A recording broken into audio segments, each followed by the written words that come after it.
کسی شخص کی مونچھیں بہت بڑی بڑی ہو گئی ہوں کہ پانی پیتے وقت مونچھ کے بال پانی میں ڈوب جاتے ہوں، تو کچھ لوگ کہتے ہیں کہ اگر مونچھ کے بال پانی میں ڈوب جائیں تو پانی حرام ہو جاتا ہے۔ کیا قرآن و حدیث میں اس بات کی تائید اور اس بات کی تصدیق ملتی ہے؟ اس سلسلے میں عرض ہے کہ حضور اکرم صلی اللہ علیہ وسلم کا فرمان ہے، قص الشوارب وارخ اللحى، کہ مونچھ کو پست رکھو، چھوٹی رکھو اور داڑھی کو بڑھاؤ۔ تو ایک مسلمان کو چاہیے کہ اپنی داڑھی کو بڑی رکھے اور مونچھ کو پست رکھے، یہی سنت ہے۔ مونچھیں بڑی بڑی رکھنا یہ خلاف سنت اور مکروہ ہے۔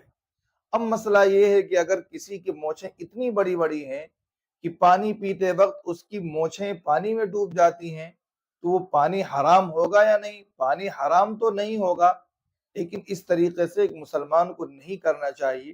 دوسرے لوگوں کو بھی اس عمل کو دیکھ کر گھن پیدا ہوتی ہے، اور بڑی بڑی مونچھیں رکھنا جیسا کہ میں نے بتایا سنت کے خلاف ہے اور مکروہ ہے۔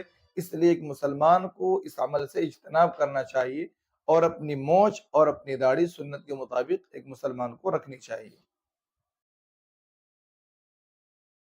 Like, comment, and subscribe.